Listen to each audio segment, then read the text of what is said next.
자, 5월 11일 오늘 비트코인 시황에 대해서 먼저 좀 정리를 해 보겠습니다. 일단은 오늘 좀 많이 빠졌어요. 보시는 것처럼 한 2.5% 정도 하락이 나왔죠. 자, 비트코인이 전날까지만 하더라도 흐름이 매우 좋았는데 어제 왜 이렇게 갑자기 꺾였느냐 궁금하실 수 있습니다. 제가 그 부분에 대해서 좀 몇 가지 정리를 해 봤는데요.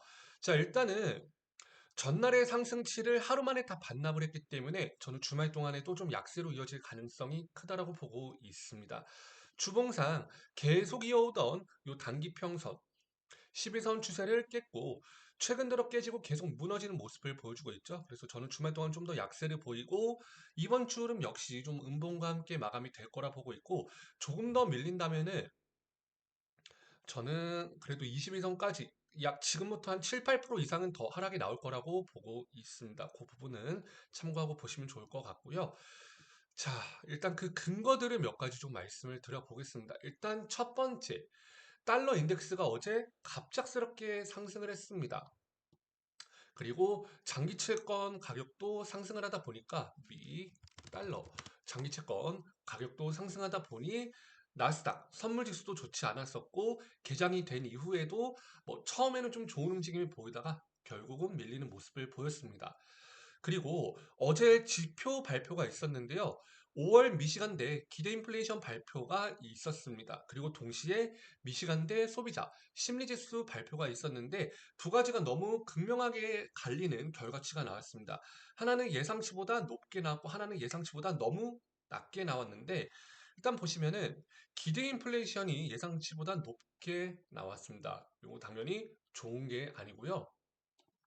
동시에 미시간대 소비자 심리 지수 발표 예상치 역시 76.2에서 현저히 낮은 예상치보다 거의 10포인트 가까이 낮게 나왔습니다.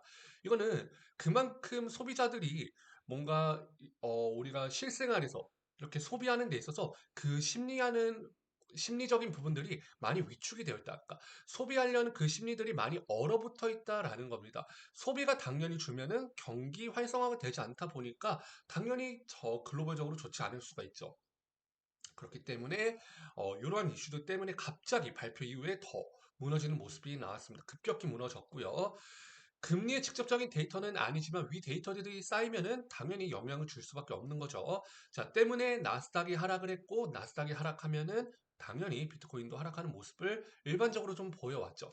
때론 디커플링 되는 모습을 보이기도 했지만 일반적으로 좀 커플링 된 모습을 보이며 똑같이 움직임이 따라가며 하락이 나왔고 자, 네 번째. 비트코인 차트상 지금 저항을 받고 있는 구간이요.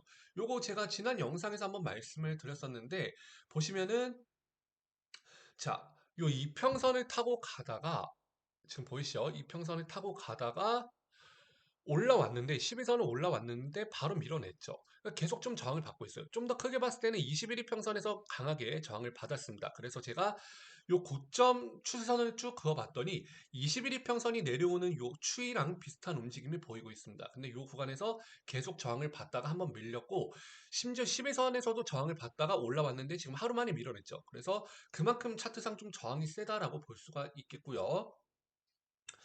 그리고 다섯 번째. 자, 벌써 ETF가 승인이 되고 한 4개월이 넘은 시점입니다.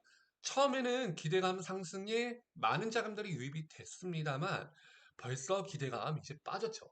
4개월이면 이미 투자 심리 자체가 처음만큼은 따라갈 수가 없어요. 많이 위축이 될 수밖에 없고 어느 정도 그 거품이 빠지다 보니까 안정권에 이제 접어들기 시작했고 최근 들어 여러분들도 뉴스를 통해서 접하셨겠지만 순유출도 발생하고 있고 간혹 좀 차익 실현 물량들도 나오고 있다 보니까 전반적으로 좀 밀리는 모습들을 보여주고 있습니다. 그래서 이전만큼 우리가 흔히 얘기하는 불장의 흐름만큼은 기대하기는 당연히 어려울 거라 보고 있고 지금 어쨌든 좀 차트상 계속 좀 저항을 받는 구간이기 때문에 올라가기 더더욱 쉽지 않은 구간이다. 라는 거를 여러분들이 좀 참고해서 보시면 좋을 것 같습니다. 그래서 저는 주말 동안에도 좀 약세로 이어질 가능성이 크다라고 보고 있고, 앞서 말씀드렸던 것처럼 요거 어쨌든 지금부터 한 번에 막 7, 8% 하락이 나온다라는 게 아니라 야금야금 하락이 나와서 한 21 이평선 정도에서는 지지 구간 테스트를 할 것 같아요. 그래서 이 구간까지 좀 밀릴 거라 보고 있고, 어쨌든 비트코인도 주봉상 볼린저 밴드 볼륨이 많이 벌어져 있습니다. 그래서 이 볼륨의 크기가 좀 많이 축소가 될 때까지는 시간이 걸려 보이니, 그때까지는 좀 불장 흐름이 아니라 밀리는 혹은 좀 횡보하는 모습으로 재미없는 시장 흐름세를 좀 이어가지 않을까 보고 있습니다. 웬만하면은 주말 동안에 크게 건드리지 마시고 관망하는 방향으로 지켜보시면 좋겠고요. 네, 오늘 영상 마무리하겠습니다. 감사합니다.